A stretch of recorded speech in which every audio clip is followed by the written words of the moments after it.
Olá e boas-vindas a mais uma investigação das fontes.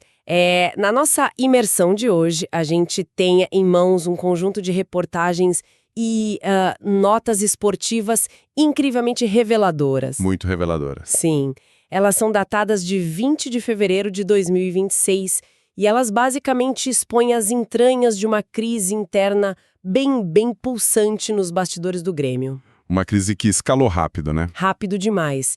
E o epicentro dessa tempestade toda tem nome e sobrenome, que é o lateral Caio Paulista. Exato. A missão desta nossa análise aprofundada hoje é tentar entender uma dinâmica muito peculiar e implacável do esporte de alto rendimento. Que é a velocidade com que as coisas mudam. Isso. A gente quer investigar como o comportamento diário e as falhas de desempenho técnico podem, em um piscar de olhos, desestabilizar completamente a hierarquia de uma equipe. E o mais curioso, criar oportunidades do nada. Perfeito, quase como um efeito colateral bizarro, sabe? Abrir portas totalmente inesperadas para novos talentos da base. É um estudo de caso fascinante sobre o choque brutal entre a expectativa gerada no mercado da bola e a dura realidade do campo e do vestiário. O famoso choque de realidade. Certo, vamos desempacotar isso. Temos aqui a figura de Caio Paulista, um atleta de 27 anos, e as fontes nos mostram que ele não chegou ao Clube Gaúcho como uma aposta qualquer, não. Ele desembarcou em Porto Alegre com status de primeiríssimo reforço anunciado pelo Tricolor para a temporada de 2026. E existe um peso imenso em ser esse primeiro reforço. Com certeza. É uma mensagem institucional para a torcida, né? De que o projeto do ano está começando com o pé direito. Mas, pelo nível de detalhamento das reportagens que a gente tem hoje, esse trem descarrilou em uma velocidade assustadora. Assustadora mesmo. E olha, para entendermos a magnitude desse descarrilamento, a gente precisa primeiro olhar para a engenharia contratual. Certo. E também para o momento da carreira do atleta, que estão bem detalhados nas nossas fontes. O vínculo de Caio Paulista com o Grêmio é um contrato de empréstimo junto ao Palmeiras. Sim. E com um prazo de validade rígido, que expira em dezembro deste mesmo ano. Dezembro já está logo ali. Exatamente. Mas há um padrão de mercado aqui que grita nas entrelinhas. As notas destacam que este é o segundo empréstimo consecutivo do lateral. Segundo consecutivo? Sim. Imediatamente antes de vestir a camisa do Grêmio, ele havia sido repassado pelo próprio Palmeiras para o Atlético Mineiro. Ah, o Galo. Isso. Quando observamos um jogador de 27 anos passando por empréstimos sucessivos assim, o cenário indica uma instabilidade profissional muito latente. É um sinal de alerta, né? Um sinal gigante. Ele não está conseguindo se fixar e criar raízes em nenhum projeto esportivo. Na prática, ele chega a Porto Alegre com a corda no pescoço. Tendo que mostrar serviço urgente. Exato. Ele precisa justificar o investimento e provar seu valor técnico com o relógio do contrato já correndo contra ele desde o dia da apresentação. Nossa, é muita pressão logo de cara. Mas para um pouco, a temporada no Brasil mal começou nessa época. Sim. A gente está falando de reportagens de 20 de fevereiro. É possível que o clube tenha entrado em pânico cedo demais? Porque as fontes trazem um dado que me deixou bastante intrigada. Até o momento desta crise toda, ele disputou apenas 5 jogos pelo Tricolor. Só 5? 5 partidas. No calendário massivo do nosso futebol, que tem jogo quarta e domingo, 5 jogos representam basicamente um mês de trabalho. Talvez até menos. Bem menos, às vezes. E isso levanta uma suspeita para mim. Será que a comissão técnica não teve a paciência necessária para a adaptação de um jogador que chegou com status de titularidade? Ou será que a falha foi tão grotesca que justificou essa guilhotina precoce? O que é fascinante aqui é que as fontes respondem exatamente essa dúvida. Sério? Sim, detalhando a natureza cirúrgica desse fracasso técnico. Porque não se trata de uma oscilação comum de início de temporada, sabe? Aquela falta de ritmo. Sei, aquele peso na perna de começo de ano. Exatamente. A avaliação interna no Grêmio aponta para um colapso tático em 2 frentes simultâneas. Primeiro, as virtudes ofensivas que justificaram a contratação dele simplesmente não se materializaram. E ele chegou para apoiar o ataque, né? Pois é, ele deveria ser a válvula de escape do time, o jogador para quebrar as linhas adversárias. Isso simplesmente não aconteceu. E o agravante letal vem logo na sequência. Isso aí é a defesa. Isso. Além da inoperância no ataque, ele passou a deixar enormes buracos no setor defensivo. No esquema atual do futebol moderno, um lateral que não entrega amplitude no ataque e ainda compromete a recomposição defensiva, Ele quebra a estrutura inteira do time. quebra, destrói. A ineficiência dele forçou a comissão técnica a buscar soluções imediatas, porque o esporte de alto nível não tolera vácuos. Não tem tempo para esperar. Nenhum. Diante dessa dupla falha de Caio Paulista, as reportagens confirmam que o Marlon não apenas aproveitou a brecha, mas se consolidou rapidamente como o dono absoluto da posição. Nossa. O tempo de adaptação do Caio foi engolido pela urgência tática. Basicamente a meritocracia do esporte agindo na sua forma mais crua e rápida, né? O Marlon entregou o equilíbrio que faltava e trancou a porta. Ninguém tira mais ele de lá. Trancou e jogou a chave fora. Mas, convenhamos, contratações de peso que não vingam tecnicamente e vão parar no banco de reservas são histórias bem rotineiras no futebol. Acontece todo ano. Todo ano. O que transforma esse caso em um material tão rico para nossa investigação de hoje é que a falta de rendimento nas 4 linhas foi só o começo do problema. O começo do pesadelo. Aqui é que a coisa fica realmente interessante. O foco das notas esportivas que estamos dissecando sofre uma guinada abrupta. Sai do gramado e vai diretamente para os corredores do centro de treinamento. Para os bastidores. Exato. As fontes afirmam com todas as letras que o principal ponto para a deterioração do status do jogador não foi o passe errado ou a falha na marcação. Foi o dia a dia, a convivência e a postura dele. E o campo, muitas vezes, tolera uma má fase técnica. A gente vê jogadores em má fase recebendo apoio. Verdade. Mas o ecossistema do vestiário expurga quem não se alinha à cultura do grupo. É automático. O material aponta que o atleta demonstrou atitudes que geraram um atrito severo, tanto com a comissão técnica quanto com os próprios companheiros de equipe. O pior cenário possível. Sim, criou-se um clima de animosidade diária ali dentro. E as reportagens não ficam apenas no campo das generalidades, não. Elas dão nomes aos bois. Exatamente. Elas documentam 2 episódios específicos que funcionam como termômetros dessa fervura toda.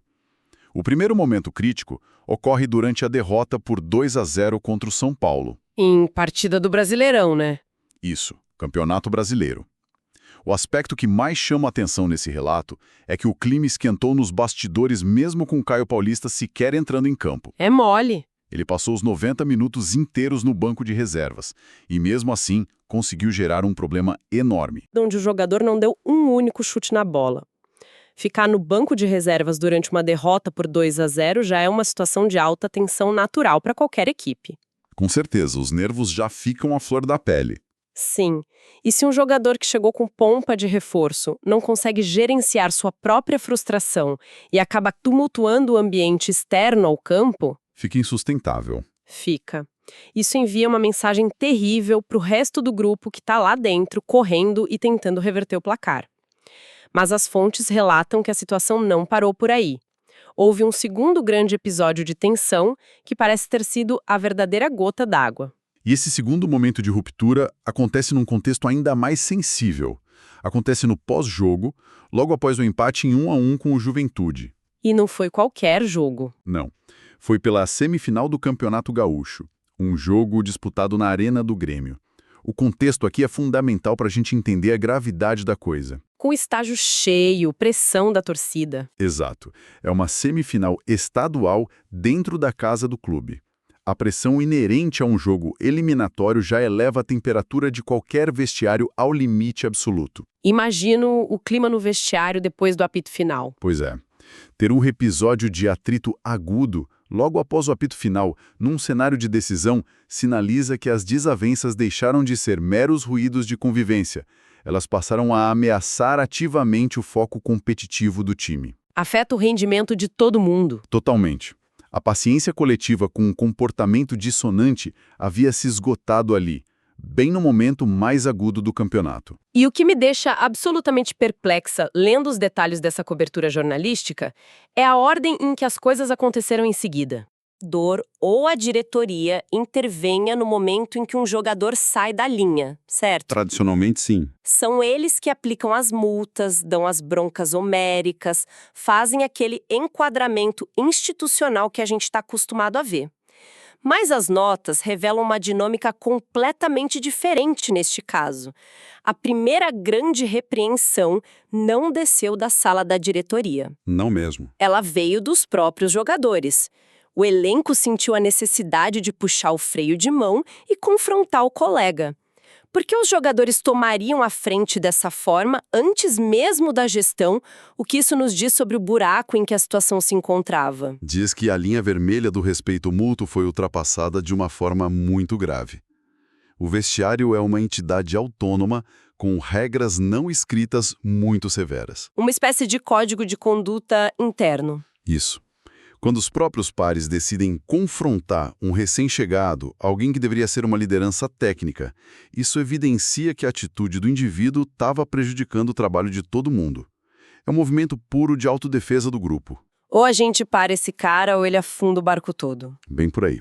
Contudo, essa intervenção dos jogadores também expõe uma fratura na gestão do ambiente, o que forçou uma reação imediata das esferas superiores logo em seguida. As fontes detalham que o assunto não pôde mais ser contido internamente só entre os atletas. A escalada gerou cobranças individuais pesadas e, de forma ainda mais contundente, intervenções coletivas no vestiário. Por parte da comissão técnica e dos dirigentes. Exato. O atleta foi enquadrado em todas as instâncias possíveis, pelos pares, pelos treinadores e pelos chefes. É um isolamento profissional absoluto. Ninguém mais estava do lado dele. Então, o que tudo isso significa? Significa que a situação chegou num ponto sem volta. Exato. Nós temos um raio-x completo de um colapso esportivo. Há poucas semanas, a contratação era celebrada como a primeira grande peça do xadrez do Grêmio para 2026. Em um recorte de apenas 5 partidas, o cenário se inverteu de uma maneira quase impensável. Uma velocidade incrível. A falha técnica o tirou do time titular, a falha de conduta e a indisciplina no dia a dia criaram um abismo entre ele e o restante do elenco, a ponto de exigir essas reuniões de emergência da diretoria que você mencionou. O saldo, de acordo com o cruzamento dessas informações, é que o jogador que chegou para ser titular absoluto hoje corre um risco iminente de não figurar sequer no banco de reservas. O que é um baque financeiro também. Total! O capital esportivo e financeiro derreteu em tempo recorde devido à total incapacidade de leitura de ambiente dele. Se conectarmos isso a um panorama maior, veremos a engrenagem mais cruel e, ao mesmo tempo, mais fascinante do esporte de alto nível. Em pleno movimento. Porque o caos gerado por essa implosão interna criou uma oportunidade gigantesca em um lugar onde, até semanas atrás, não existia espaço nenhum. A natureza abomina o vácuo. Perfeito. É a ascensão forçada de Pedro Gabriel. As fontes apresentam esse garoto de 17 anos como uma consequência direta da crise de Caio Paulista. Devido ao afastamento comportamental e técnico do veterano, a comissão técnica se viu obrigada a buscar alternativas. E chamaram a base. Chamaram o menino às pressas para compor os treinos do time principal. Ele não subiu para um planejamento de transição de longo prazo, daquele jeito bonitinho. Que é o ideal, né? Que é o ideal. Ele foi içado para apagar um incêndio imediato. E as reportagens usam um termo muito revelador aqui. O garoto se tornou a sombra de Caio Paulista. Uma sombra de 17 anos assombrando um jogador experiente de 27. É uma virada de roteiro espetacular se você parar para pensar. Digna de cinema. O veterano, que já tem passagens por grandes clubes, que deveria ser o pilar de estabilidade do elenco, se transforma no maior problema. E o adolescente, que teoricamente deveria estar sendo protegido da pressão e lapidado sem pressa nas categorias de base, é jogado no caldeirão fervente do elenco profissional para ser a grande solução. E a pressão muda de mãos de uma forma muito drástica. Muito. Como o clube está gerenciando essa nova realidade, considerando que tudo isso aconteceu meio que no susto? Pois é, o clube precisou acelerar todo o planejamento burocrático e esportivo envolvendo o garoto de um dia para o outro. O material jornalístico indica que o Pedro Gabriel já era tratado nos bastidores como uma grande joia gremista. Já tinha uma expectativa em cima dele. Sim, mas a instabilidade no time de cima precipitou todas as ações.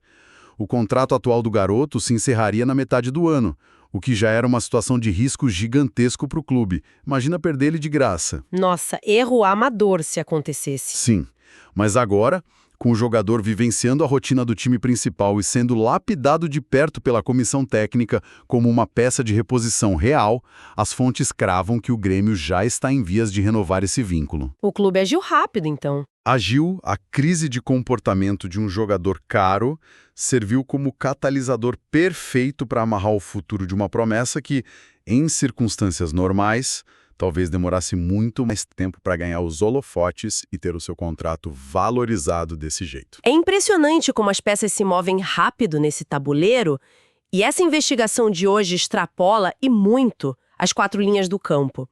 A moral dessa história toda toca em algo que qualquer pessoa que nos escuta pode aplicar na sua própria realidade. Com certeza. Seja em um grande escritório corporativo, numa startup super ágil ou até num canteiro de obras. O talento, o currículo impressionante ou a expectativa de entrega nunca são suficientes se o profissional não compreende e respeita a dinâmica do grupo em que ele está inserido. É o básico das relações humanas. Exato. O ambiente de trabalho é construído sobre uma teia invisível e muito, muito frágil de confiança. Quando um indivíduo age de forma a romper essa teia, seja por falta de comprometimento técnico ou tático, ou simplesmente por atitudes ríspidas no dia a dia, o próprio ecossistema se encarrega de expurgá-lo. O grupo rejeita como um anticorpo. Rejeita mesmo. O grupo fecha as portas, a chefia é obrigada a intervir e o espaço é imediatamente ocupado por alguém que está faminto pela oportunidade. Alguém disposto a jogar pelas regras do jogo, mesmo que seja um novato de 17 anos. A dinâmica de grupo é realmente implacável e muito fascinante.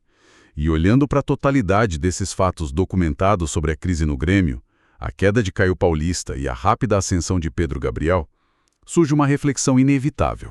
Que reflexão! Uma que vai muito além dessas notas esportivas. Quando o tropeço comportamental de uma contratação milionária é o que finalmente abre a porta para um talento da base brilhar, a gente precisa questionar uma coisa. Diga. Até que ponto os grandes clubes de futebol não dependem, ainda que secretamente, dessas próprias falhas de planejamento e crises internas para serem obrigados a lançar no fogo os garotos que futuramente vão render milhões aos cofres da instituição? Uma ótima pergunta. O caos, em muitos momentos, parece ser o único motor capaz de vencer o conservadorismo enraizado no esporte. Se não fosse a crise, talvez o Pedro Gabriel continuasse na base por mais um ano. É uma reflexão muito provocante e que com certeza muda a nossa perspectiva de como lemos as manchetes de crise daqui para frente.